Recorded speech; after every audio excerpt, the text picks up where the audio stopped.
Hello, Sycamore. We're down in Merrill, Mountain. We are a missionary team that you support. We're very grateful for that. We're with Equipping Leaders International. We live in Central Florida, about 45 minutes away from Mickey Mouse's house. We grew up in Baltimore, Maryland, and we met in high school, and we were married a year after graduation. In 1964, we have 2 children and 5 grandchildren, and 2 of our grandchildren are married.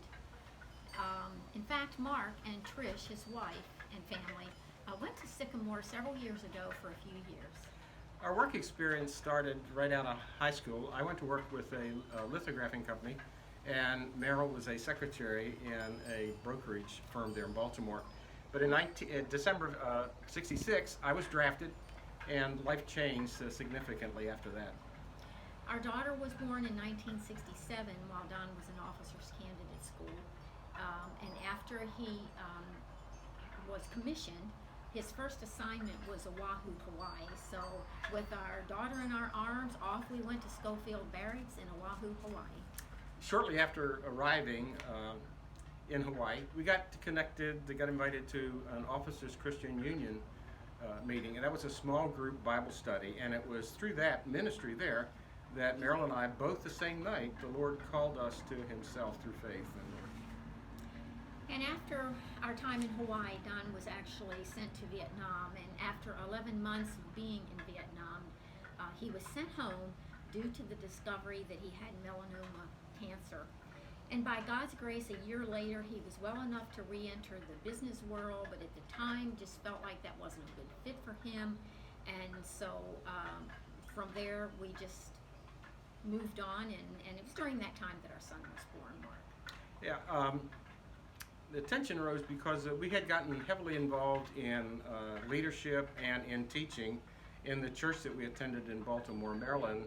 And the pastor there, Bill Jones, actually challenged me to consider that the Lord was calling me into the ministry. Now with 2 children, in 1975 we were off to Philadelphia, Pennsylvania to go to Westminster Theological Seminary. While we were there, due to financial reasons, we decided to move to Mississippi, where we finished seminary through Reformed Theological Seminary in 1981, where he received his MDiv. Yeah, well, I got my MDiv. She got a PhD actually there. She got a great diploma about pushing her hubby through, which she really did, and I needed that.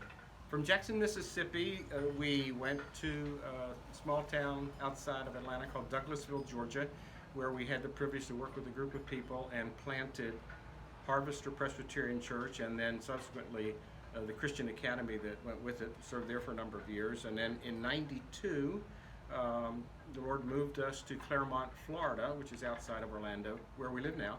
And we had the privilege to start another PCA church, New Life Presbyterian Church, where I pastored for a number of years. And then in 2000, Don went to a Presbytery meeting, and there was a speaker there from South Africa, and he said that on any Sunday in sub-Sahara Africa, there were 10 million people worshiping in churches led by pastors, 98% of whom had no theological training at all.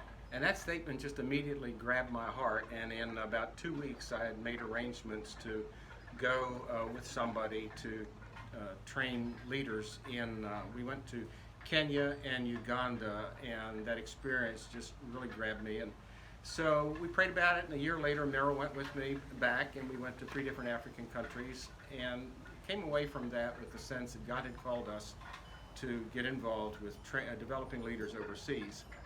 So I did that with one organization for a while. Then in 2008, Dave Watson, who used to be a ruling elder there, he and a number of other fellows that I knew, we started an organization called Equipping Leaders International.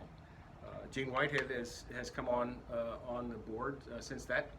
And the mission of Equipping Leaders International is to equip strategic Christian leaders, both inside and outside the local church, to lead movements that would bring Christ-centered transformation to their families, to their churches, to their schools, to their businesses, and to their communities, and do it in such a way that they would replicate that leadership in others also.